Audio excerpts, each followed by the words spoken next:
สบีดายสบายดีบัดสุขุสุคนเนาะขณะนี้ทานกำลังขับส้มการถ่ายทอดสดจากสถานีโทรภาพแห่งคนอินดี้เนาะวันนี้ก็มีข่าวมานำเสนอให้ทุกท่านนะครับส้มรับฟังนำกันเนาะ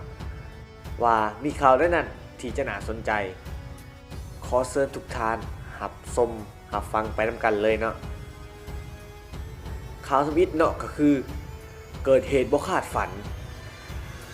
มีพญานาคขึ้นมาในแม่น้ำและได้โผล่หัวขึ้นมาและทุกคนก็ได้แห่กันไปเบิ่งเหตุการณ์ดังกล่าวได้เฮ็ดให้สำนักข่าวเฮาต้องสับสนไปตามๆกันเมื่อสำนักข่าวเฮาไปถึงแล้วก็ได้เห็นพญานาคโตเป็นๆนั่นก็คือหยังวะมันก็คือยังจะต้องเอาตัวนี้สลากเฮ้มาลกแล้วโอ้ยลืมยังวะผ่านมาพบกันกับข่าวที่2เนาะคือทุกคนอาจจะ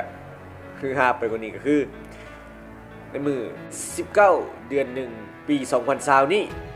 ได้เกิดเหตุมีการฆาตกรรมเกิดขึ้นอยู่ที่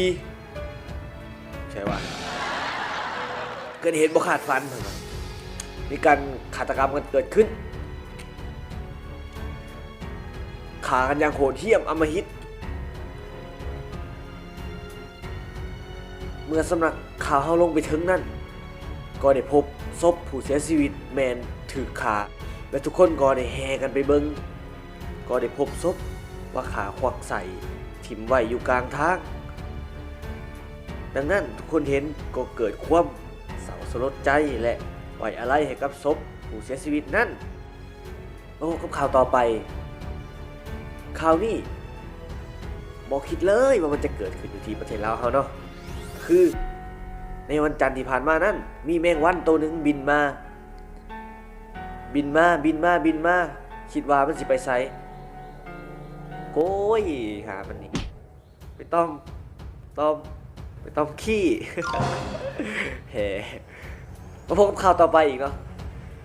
ข่าวนี้เกิดขึ้นอยู่ที่ลาวเขาคือเก่าก็คือว่าอย่างไรโอ้ยลืมไปดิและข่าวต่อมานั่นก็คือสังคมเฮาเนี่ยทุกคนต้องมีความระมัดระวังในการขับขี่รถหรือว่าการรักษารถเฮาเนาะและข่าวต่อไปนี้ที่ข้าพเจ้าจะเสนอให้ทุกท่านนะครับผู้นั่นก็คือมีชายคนหนึ่งเขามาหวังว่าจะลักรถแต่บ่สำเร็จดังนั้นสิ่งที่เขาจะสามารถเอาไปได้นั่นก็คือเกือบนั่นเองบ๊ายบาย